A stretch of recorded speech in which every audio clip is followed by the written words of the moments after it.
അള്ളാഹുവിൻ്റെ പരിശുദ്ധമായ അസ്മാഉൽ ഹുസ്നയിലെ 2 ഇസ്മുകളെ കുറിച്ചാണ് നമ്മൾ ഇന്ന് ചർച്ച ചെയ്യുന്നത്. ഈ 2 ഇസ്മുകൾ എന്തിനുള്ളതാണെന്നറിയോ? നമ്മുടെ ജീവിതത്തിൽ നമ്മൾ അനുഭവിച്ചു കൊണ്ടിരിക്കുന്ന ലക്ഷങ്ങൾ കടബാധ്യതയുള്ള കടം വീടാൻ, സാമ്പത്തികമായ പ്രതിസന്ധികളിൽ നിന്ന് നമുക്ക് രക്ഷ ലഭിക്കാൻ, സാമ്പത്തികമായ അഭിവൃദ്ധി ഉണ്ടാകാൻ, കിട്ടുന്ന ജോലിയിൽ ബറക്കത്തുണ്ടാവാൻ, ശമ്പളത്തിൽ ബറക്കത്തുണ്ടാവാൻ, അള്ളാഹു സുബ്ഹാനഹു വ തആല നമുക്ക് കിട്ടുന്നത് ചെറിയ ശമ്പളമാണെങ്കിലും ആ ശമ്പളത്തിൽ ഉള്ളതുകൊണ്ട് തൃപ്തിപ്പെട്ട് സമാധാനമുള്ളൊരു ജീവിതം ലഭിക്കണമെന്ന് ആഗ്രഹിക്കുന്നവർക്ക് അവരുടെ ജീവിതത്തിൽ പകർത്താൻ പറ്റുന്ന അസ്മാഉൽ ഹുസ്നയിലെ 2 ഇസ്മുകളെക്കുറിച്ചാണ് നമ്മൾ ചർച്ച ചെയ്യുന്നത്. നമ്മൾ പലപ്പോഴും പറയാറുണ്ട്, അസ്മാഉൽ ഹുസ്ന യഥാർത്ഥത്തിൽ അത്ഭുതങ്ങളുടെയും രഹസ്യങ്ങളുടെയും കലവറയാണ്. അതുകൊണ്ട് നമുക്ക് നേടിയെടുക്കാൻ കഴിയാത്തതായിട്ടൊന്നുമില്ല. പക്ഷെ അത് കൃത്യമായിട്ട് അത് ഉപയോഗപ്പെടുത്താൻ നമുക്ക് സാധിക്കുമ്പോഴാണ് ആ നേടിയെടുക്കലൊക്കെ നമുക്ക് ലഭ്യമാകുക. അതുകൊണ്ട് തന്നെ അസ്മാഉൽ ഹുസ്ന ജീവിതത്തിൽ മുറുകെ പിടിക്കണം, എല്ലാ ദിവസവും ചൊല്ലണം, അതിലൊന്നും വീഴ്ച വരുത്താൻ പാടില്ല.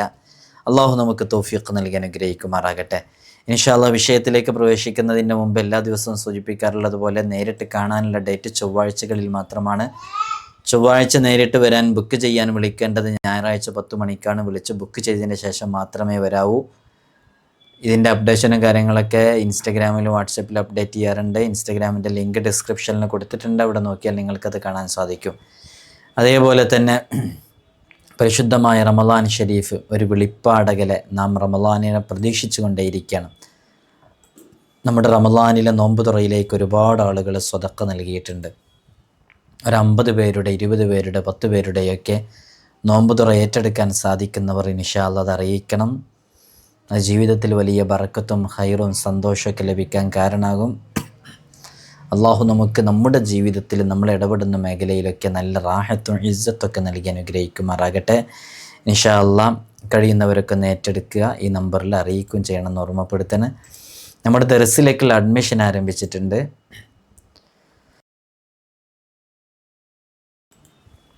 അഡ്മിഷന് വേണ്ടിയിട്ട് ഈ കാണുന്ന നമ്പറിൽ തന്നെയാണ് കോൺടാക്റ്റ് ചെയ്യേണ്ടത്. നമ്മുടെ മക്കളെയൊക്കെ ദീനീ ചിട്ടയിൽ നല്ല രൂപത്തിൽ ഇസ്ലാമും മതവും അതേപോലെ തന്നെ ഭൗതികവും സ്കൂളും മദ്രസയൊക്കെ ഒരുമിച്ച് പഠിപ്പിക്കണം, നല്ല ചിട്ടയിൽ വളരണം, അച്ചടക്കമുള്ള മക്കളായി വളരണം എന്നൊക്കെ ആഗ്രഹിക്കുന്ന രക്ഷിതാക്കൾക്ക് നമ്മളെ കോൺടാക്റ്റ് ചെയ്യാവുന്നതാണ്. നമ്മളവരെ നല്ല ചിട്ടയിൽ വളർത്തും, അവർ നിസ്കാരക്കാരാക്കി മാറ്റും, അവരെ മാതാപിതാക്കളെയും ഉമ്മയൊക്കെ അനുസരിക്കുന്ന നല്ല മക്കളാക്കി മാറ്റും. ഇൻഷാ അല്ലാഹ് കഴിയുന്നവർക്ക് നമ്മെ കോൺടാക്റ്റ് ചെയ്യാവുന്നതാണ്. നമ്മുടെ ദർസിലേക്ക് ചേർക്കണമെന്ന് ആഗ്രഹിക്കുന്നവർക്ക്. ഇന്ന് നമ്മൾ ചർച്ച ചെയ്യുന്ന ഇസ്മ ഗനിയ് മുഗ്നി എന്ന് പറയുന്ന 2 ഇസ്മുകളാണ്. ഈ 2ൻ്റെ അർത്ഥം ഭയങ്കര അർത്ഥമാണ് കേട്ടോ. ചെറിയൊരു ആശയത്തിൻ്റെ അർത്ഥം പറഞ്ഞുതരാം. സ്വയം പര്യാപ്തനെ എന്ന് വേണമെങ്കിൽ നമുക്ക് ഒരർത്ഥം പറയാം. മറ്റൊരർത്ഥം ഐശ്വര്യം നൽകുന്നവനെ എന്ന് വേണമെങ്കിൽ നമുക്ക് പറയാം. അള്ളാഹുവിൻ്റെ പരിശുദ്ധമായ അസ്മാഉൽ ഹുസ്നയിലെ ഒരു പുണ്യനാമമാണ് ഗനിയ് എന്ന് പറയുന്നത്. പരിധിയില്ലാതെ അധികരിപ്പിച്ചാൽ അവരുടെ എല്ലാ മേഖലകളിലും ഐശ്വര്യവും സുഖവുമാണ് ഉണ്ടാവുക. അതുകൊണ്ട് തന്നെ ഐശ്വര്യ മനസ്സും ഐശ്വര്യ ജീവിതവും നമ്മളെല്ലാവരും ഇഷ്ടപ്പെടുന്നുവെങ്കിലും യഥാർത്ഥ ഐശ്വര്യ വഴികൾ നമുക്ക് ഇന്നും അപ്രാപ്യമാവാനുള്ള ഒരുപാട് കാരണങ്ങളുണ്ട്. നമ്മൾ കൃത്യമായിട്ട് ഇസ്ലാമിക വഴിയിൽ, ധാർമ്മിക വഴിയിൽ, ആത്മീയ വഴിയിൽ അടിയുറച്ചല്ലാതെ ജീവിക്കുകയാണെങ്കിൽ നമുക്കൊരുപാട് സമ്പത്ത് ഈ സൈഡൊന്നും ആ സൈഡൊന്നും കിട്ടിയതുകൊണ്ടൊരു കാര്യമില്ല. നമുക്ക് ദീനിൽ അടിയുറച്ച് ധർമ്മത്തിലൂന്നി പറഞ്ഞാൽ ഹറാമിലും അരാജകത്വത്തിലേക്കൊന്നും പോവാതെ നല്ല രൂപത്തിൽ ജീവിക്കാൻ സാധിക്കുന്ന സമയത്ത് നമുക്ക് കിട്ടുന്ന ചെറിയ സമ്പത്ത്, അതാണ് യഥാർത്ഥത്തിൽ നമ്മൾ ഐശ്വര്യവാനാവുക എന്നുള്ളത്. ഒരുപാട് സമ്പത്തുണ്ട്, ആ സമ്പത്ത് ഹറാമിനും കാര്യങ്ങൾക്കൊക്കെ ചിലവഴിക്കുന്നു, അതൊന്നും അവൻ്റെ ജീവിതത്തിൽ ഒരു ഐശ്വര്യമുള്ളതല്ല. അതുകൊണ്ട് തന്നെ അള്ളാഹുവിനോട് എപ്പോഴും ദുആ ചെയ്യേണ്ടത് ഈ മുസ്ലിമായി മരിപ്പിക്കണേ, ഇസ്ലാമിൽ അടിയുറച്ച് നിർത്തണേ എന്നാണ്. ഇത് നമ്മൾ നിസ്സാരാക്കി കരുതേണ്ട ഒരു വിഷയമല്ല. ഹബീബായ സ്വല്ലല്ലാഹു അലൈഹി വസല്ലമ തങ്ങളും അങ്ങനെ ദുആ ചെയ്തിരുന്നു എന്ന് നമ്മൾ അറിയുമ്പോഴാണ് ഇത് നിസ്സാരമായൊരു വിഷയമല്ല എന്ന് നമുക്ക് മനസ്സിലാവുള്ളൂ. മുത്തനബി സ്വല്ലല്ലാഹു അലൈഹി വസല്ലമ തങ്ങൾ അങ്ങനെ ദുആ ചെയ്ത് എന്നെ മിസ്കീനായി ജീവിപ്പിക്കണേ, മുസ്ലിമായി മരിപ്പിക്കണേ എന്ന് പറഞ്ഞിട്ട് നമ്മളങ്ങനെ ദുആ ചെയ്യണം. ഈ ദാരിദ്ര്യം വന്ന് അത് ഫഖറിലേക്ക് പോകുമെന്ന് ഭയപ്പെട്ടിരുന്നു എന്നാണ്. അതായത് നമ്മൾ ദാരിദ്ര്യം ഇങ്ങനെ വന്ന് നമുക്ക് ജീവിതത്തിൽ ഒന്നും സമ്പത്തൊന്നിനും ആവശ്യമില്ലാണ്ടായി, നമുക്ക് ആവശ്യത്തിന് കിട്ടാതായി വിശ്വാസം തന്നെ പോയി പോകുന്ന, അള്ള ഉണ്ടെങ്കിൽ എനിക്ക് തരണ്ടേ എന്നൊക്കെ കരുതിയിട്ട്. അതുകൊണ്ട് ദാരിദ്ര്യമില്ലാതിരിക്കാൻ വേണ്ടിയിട്ട് നമ്മളെപ്പോഴും അള്ളാഹിനോട് ദുആ ചെയ്യണമെന്നാണ്. എത്രയോ ആളുകൾ ദരിദ്രരായി മരണപ്പെടുന്നു. ഈ ഐശ്വര്യം, ബറക്കത്ത്, ഈ സമ്പത്ത് ഉണ്ടാവാൻ വേണ്ടിയിട്ട് പൈശാചികമായ വഴികളൊക്കെ തേടിപ്പോകുന്ന ആളുകളുണ്ട്. പൈശാചികമായ വഴികൾ, അധാർമികതയുടെ വഴികൾ, ലഹരി വിൽപ്പന, ഇങ്ങനെ തുടങ്ങിയിട്ടുള്ള തെറ്റായ വഴികളിലേക്കൊക്കെ പോകുന്നു. അപ്പോൾ നമ്മൾ സൽവഴിയിൽ ഉറച്ചു നിന്ന്, സത്യവഴിയിൽ ഉറച്ചു നിന്ന് നമുക്ക് നല്ല ബറക്കത്തും റാഹത്തൊക്കെ ഉണ്ടാവാൻ ഈ ഇസ്മ നമുക്ക് നമ്മുടെ ജീവിതത്തിലേക്ക് ചേർത്ത് വെക്കാവുന്നതാണ്. അങ്ങനെ അസത്യവഴിയിൽ, അധാർമികതയിലേക്കും അസന്മാർഗത്തിലേക്കൊക്കെ പോയിട്ട് ദീനിൽ നിന്ന് വ്യതിചലിച്ച് ഈമാൻ കിട്ടാതെ മരണപ്പെട്ടു പോകുന്ന എത്രയോ ആളുകളുണ്ട്. നമുക്ക് നമ്മുടെ ജീവിതത്തിൽ നല്ല ഐശ്വര്യം ഉണ്ടാകാൻ കാരണമാകുന്നൊരു സൂറത്തുണ്ട്, നമുക്കൊക്കെ അറിയാം. സൂറത്തുൽ വാഖിഅ പാരായണം ചെയ്യാത്ത ആരും ഉണ്ടാവില്ല ഈ കൂട്ടത്തിൽ, കാണാതറിയും. നമ്മുടെ മജ്ലിസിൽ നമ്മൾ എല്ലാ ദിവസവും ഓതാറുള്ളതാണ്.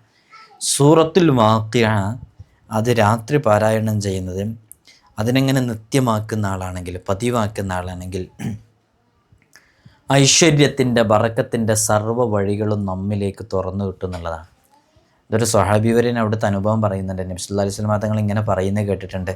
ഒരാൾ കുറച്ച് ക്യാഷ് കൊണ്ടുവന്നെടുത്തപ്പോൾ, എനിക്ക് ക്യാഷിൻ്റെ ആവശ്യമൊന്നുമില്ല, നബി തങ്ങൾ സൂറത്തുൽ വാഖിഅ ഓതാൻ പറഞ്ഞിട്ടുണ്ട്, ഞാൻ എൻ്റെ മക്കളോട് അത് ഓതാൻ പറയുന്നുണ്ട്, അവരൊക്കെ അത് ഓതുന്നവരാണ്, ഓല കാര്യത്തിൽ എനിക്ക് ആ പൈസ വേണമെന്നില്ല എന്ന് പറഞ്ഞു. അത് ആത്മവിശ്വാസമാണ്. നമുക്ക് ആത്മവിശ്വാസം കിട്ടണം എന്നുണ്ടെങ്കിൽ നമ്മൾ ഓതുക, അള്ള തരും എന്നുള്ള പ്രതീക്ഷയിൽ ഓതുക. അള്ളാഹു നമുക്ക് തൗഫീഖ് നൽകട്ടെ. ഇത് സ്ഥിരമായി പാരായണം ചെയ്യുന്നവരെ ദാരിദ്ര്യത്തിൻ്റെ ഒരു കണിക പോലും അവനെ സ്പർശിക്കുക പോലും ചെയ്യൂല എന്നാണ് മുത്തനബി സല്ലല്ലാഹു അലൈഹി വസല്ലം തങ്ങളുടെ ഹദീസിൻ്റെ ഒക്കെ ആശയമായിട്ട് നമുക്ക് പറയാൻ സാധിക്കും. അതേപോലെ തന്നെ യാ മുഗ്നി എന്ന് പറയുന്ന ഇസ്മ, യാ മുഗ്നി, ഐശ്വര്യം നൽകുന്നവൻ എന്നാണ് ഇതിൻ്റെ അർത്ഥം. അപ്പോൾ അള്ളാഹു സുബ്ഹാനഹു വ തആല ദയാലുവാണ്, കരുണാനിധിയാണ്. അള്ളാഹുവാണ് നമുക്ക് ഐശ്വര്യം നൽകുന്നത്. നമ്മൾ മാന്യമായിട്ട് ജീവിക്കുക, അള്ളാഹു ഇഷ്ടപ്പെടുന്ന രൂപത്തിൽ ജീവിക്കുക, 5 വഖത്ത് ഫർള് നിസ്കാരം നിലനിർത്തുക. ഈ ഫർള് നിസ്കാരങ്ങൾക്ക് ശേഷം സൂറത്തുൽ ഫാത്തിഹയും ആയത്തുൽ കുർസിയും ആലു ഇമ്രാനിലെ 18-ാമത്തെ ആയത്തും 19-ാമത്തെ ആയത്തും ഒക്കെ ഓതിയിട്ട് നമ്മളിങ്ങനെ ഇടയ്ക്കിടയ്ക്ക് ഓർമ്മ ഉണ്ടാകുന്ന സമയത്തൊക്കെ ഇത് ചൊല്ലുകയാണെങ്കിൽ നമ്മുടെ ജീവിതത്തിൽ ഖൈറും സന്തോഷവും ഐശ്വര്യം ബറക്കത്തൊക്കെ ഉണ്ടാവും എന്നുള്ളതാണ്. ഖുർആനിലെ വളരെ പ്രധാനപ്പെട്ട ആയത്താണല്ലോ, ഖുലില്ലാഹുമ്മ മാലിക്കൽ മുൽക്ക് തുഅ്തിൽ മുൽക മൻ തശാ വ തൻസിഉൽ മുൽക മിമ്മൻ തശാ വ തുഇസ്സു മൻ തശാ വ തുദില്ലു മൻ തശാ ബിയദിക്കൽ ഖൈർ ഇന്നക അലാ കുല്ലി ഷൈഇൻ ഖദീർ. ഈ പറയുന്ന ആയത്ത് അതൊക്കെ നമ്മുടെ സാമ്പത്തിക അഭിവൃദ്ധി ഉണ്ടാകാനും നമ്മുടെ ജീവിതത്തിൽ വലിയ ബറക്കത്ത് ഉണ്ടാകാനും ഐശ്വര്യദായകമായ ജീവിതം നമുക്ക് കൈവരിയാനൊക്കെ കാരണമാകുന്ന സൂറത്ത് കൂടെയാണ്, ആയത്ത് കൂടെയാണ്. ഇങ്ങനെ അസ്മാഉൽ ഹുസ്നയും അതുമായി ബന്ധപ്പെട്ട ആയത്തുകളൊക്കെ നമ്മുടെ ജീവിതത്തിലേക്ക് ചേർത്ത് വെച്ച് ഒരു സ്പിരിച്വൽ അറ്റ്മോസ്ഫിയറിൽ നമ്മൾ ജീവിക്കാം. അപ്പോൾ നമുക്ക് നമ്മുടെ ജീവിതത്തിൽ വലിയ ഖൈറും ബറക്കത്തും സന്തോഷമൊക്കെ ലഭിക്കാൻ അത് കാരണമാകും. അല്ലാതെ ഇപ്പോൾ നമുക്ക് ഇവിടുന്ന് അള്ള ഇത് തരാതെ നമുക്ക് ഇവിടുന്നാണ് സാമ്പത്തികമായിട്ടുള്ള അഭിവൃദ്ധിയും വരുമാനമൊക്കെ ലഭിക്കുക. അള്ള നൽകാതെ ഇതൊന്നും കിട്ടൂലല്ലോ. ഒരാൾ നമുക്ക് എന്തെങ്കിലും തരാമെന്ന് പറഞ്ഞിട്ടുണ്ടെന്നുണ്ടെങ്കിൽ അത് തരണം എന്നുണ്ടെങ്കിൽ തന്നെ ആദ്യം അള്ളാഹു സുബ്ഹാനഹു വ തആല അവരുടെ മനസ്സിലേക്ക്, കൽബിലേക്ക് ഇട്ട് കൊടുക്കണം.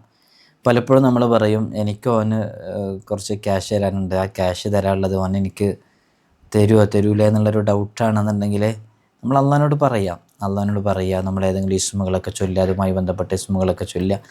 അപ്പോൾ അള്ളാഹു സുബ്ഹാനഹു വ തആല അതിലേക്ക് നമുക്കൊരു വഴി തുറന്നിട്ട് തരും. എങ്ങനെ തുറന്നിട്ട് തരാം? അവൻ്റെ മനസ്സിൻ്റെ ഉള്ളിൽ ആ ഒരു ചിന്ത ഇട്ട് കൊടുത്താൽ നമുക്കത് കിട്ടാനുള്ളത് കിട്ടും. അപ്പോൾ അതിനോട് അള്ളാഹുവിനോട് എപ്പോഴും ചോദിച്ചുകൊണ്ടേയിരിക്കുക. എത്രയോ ആളുകൾ വലിയ കടബാധ്യതയുള്ളവരുണ്ട്, ലക്ഷങ്ങൾ കടമുള്ളവർ. ഇതെങ്ങനെ വീടി കിട്ടുന്ന ഒരു നിലക്കും പ്രതീക്ഷയില്ലാതെ അസ്തമിച്ച് വളരെ നിരാശയോടുകൂടെ കഴിയുന്നവർ, വീട് നിർമ്മാണം നടത്തിയിട്ട് പെൺമക്കളുടെ വിവാഹം കഴിഞ്ഞിട്ട് മറ്റുള്ളവർക്ക് ക്യാഷ് കൊടുത്ത് തിരിച്ച് കിട്ടാനുണ്ടായിട്ട് ഇങ്ങനെ വിവിധങ്ങളായ രൂപങ്ങളിൽ കടങ്ങളെ കൊണ്ട് ബുദ്ധിമുട്ടുന്ന എത്രയോ ആളുകളുണ്ട്. ആ കടങ്ങളൊക്കെ വീടി നല്ല റാഹത്തും അഭിവൃദ്ധിയൊക്കെ നൽകാൻ അസ്മാഉൽ ഹുസ്നയിലെ ഈ 2 ഇസ്മുകളും നേരത്തെ പറഞ്ഞ സൂറത്തുൽ വാഖിയ, നേരത്തെ പറഞ്ഞ ആയത്തുകൾ, ഖുലില്ലാഹുമ്മ എന്ന് പറയുന്ന ആയത്ത്, അതേപോലെ നമ്മൾ മുമ്പ് വീഡിയോയിൽ പറഞ്ഞ അല്ലാഹുമ്മ അഗ്നിനി ബി ഹലാലിക അൻ ഹറാമിക എന്ന് പറഞ്ഞിട്ടുള്ളത് അല്ലേ, ആ പറയുന്നത്, ഇങ്ങനെ തുടങ്ങിയിട്ടുള്ള ദിക്റുകളും ദുആകളൊക്കെ പകരുത്തുക. ഇതൊക്കെ ചെയ്യുമ്പോൾ ഒരു ആത്മീയമായിട്ട് നമുക്ക് എല്ലാ കാര്യങ്ങളിലും തടസ്സങ്ങൾ നീങ്ങി ഖൈറിൻ്റെ വാതായനങ്ങൾ നമുക്ക് മുമ്പിൽ തുറന്നു കിട്ടാൻ കാരണമാകും എന്നുള്ളതാണ്. അള്ളാഹു നമുക്ക് തൗഫീഖ് നൽകട്ടെ. അതോടൊപ്പം തന്നെ നമ്മളെപ്പോഴും സൂചിപ്പിക്കാറുള്ളത് പോലെ അസ്മാഉൽ ഹുസ്ന മുറുകെ പിടിക്കണം, അത് ജീവിതത്തിലേക്ക് ചേർത്ത് വെക്കണം. അസ്മാഉൽ ഹുസ്ന ഒരു കാരണവശാലും നമ്മൾ ഒഴിവാക്കരുത്. നമ്മുടെ ജീവിതത്തിൽ വലിയ ബറക്കത്ത് ലഭിക്കാൻ കാരണമാകുന്നതാണ് അസ്മാഉൽ ഹുസ്ന. അത് കാണാതെ പഠിക്കാത്തവരായിട്ട് ആരും ഉണ്ടാകില്ല എന്ന് മനസ്സിലാവുന്നത്, അത് കാണാതെ പഠിക്കും വേണം. ഇൻഷാ അല്ലാഹ് നിങ്ങളൊക്കെ മറ്റുള്ളവരുടെ വിഷമങ്ങളും പ്രയാസങ്ങളും ബുദ്ധിമുട്ടുകളൊക്കെ ഇതിൽ പലരും എഴുതി അറിയിക്കും. അതൊക്കെ കേൾക്കുമ്പോൾ, അറിയുമ്പോൾ, മനസ്സിലാക്കുമ്പോൾ അവർക്ക് വേണ്ടി ദുആ ചെയ്യുക. ഒരാളുടെ അഭാവത്തിൽ വെച്ച് നമ്മൾ ദുആ ചെയ്യുന്ന ദുആക്ക് അല്ലാഹു സ്വീകരിക്കുന്നുള്ളതാണ്. ഇൻഷാ അല്ലാഹ് നിങ്ങളൊക്കെ എനിക്കും വേണ്ടി ദുആ ചെയ്യണം. അസ്സലാമു അലൈക്കും വറഹ്മത്തുള്ളാഹി.